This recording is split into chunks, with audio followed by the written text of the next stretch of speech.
దివ్యాంగుల ఐక్యత. బాపట్ల నియోజకవర్గంలోని కర్లపాలెం గణపవరం రోడ్డులో గురువాణి దాని కేంద్రంలో పౌర్ణమి ధ్యానం నిర్వహించారు. ఈ సందర్భంగా విజయవాడ ఎర్త్ పీస్ ఫౌండేషన్ వ్యవస్థాపకులు ధ్యాన మాస్టర్ అమన్ హనీ అలీఖాన్ దంపతులు ధ్యానం గురించి, మహావతార్ బాబాజీ జన్మ విశిష్టత, ఆత్మ విజ్ఞాన సందేశం గురించి వివరించారు. ఈ కార్యక్రమంలో నిర్వాహకులు కూనం చంద్రశేఖర్, లీలా కుమారి దంపతులు పాల్గొన్నారు. దాన్ని మనం ప్రాక్టీస్ చేయాలి. ప్రాక్టీస్ చేస్తే మనం పర్ఫెక్ట్గా తయారవుతాం. మనం ప్రాక్టీస్ చేయదనుకోండి, ఈ రోజు విన్నాము, రేపొద్దున మనకు అది గుర్తుంటుందా? గుర్తుండదు. మళ్ళీ రేపొద్దున ఇంకో పాఠం మా స్కూల్కో కాలేజీకో వెళ్తే ఒక సంవత్సరం వరకు ఒక సబ్జెక్ట్ సిలబస్ చెప్తారు.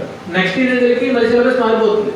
కొత్త కొత్త పాఠాలు ఎప్పుడు నేర్చుకుంటూ ఉండాలి. ఈ మీద మనం ఎప్పుడైతే నేర్చుకుంటూ ఉంటామో మన జీవితంలో ఎదుగుతూ ఉంటాం.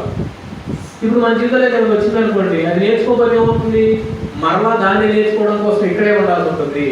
ఎలా అయితే మనకు ఒక ప్రాథమిక పాఠశాలలోనో, స్కూల్లోనో, కాలేజీలోనో, యూనివర్సిటీలోనో ఆ సంవత్సరం సంబంధించినటువంటి సిలబస్ చదవకుండా ఎంజాయ్ చేస్తే మరలా ఆ సంవత్సరం చదవడం కోసం నువ్వు ముందుకెళ్ళకుండా అక్కడ ఆగిపోతుంది. మన జీవితంలో ఇలా ఎన్నెన్నో వస్తుంటాయి. వాటిని మనం లెసన్స్ లాగా తీసుకోము.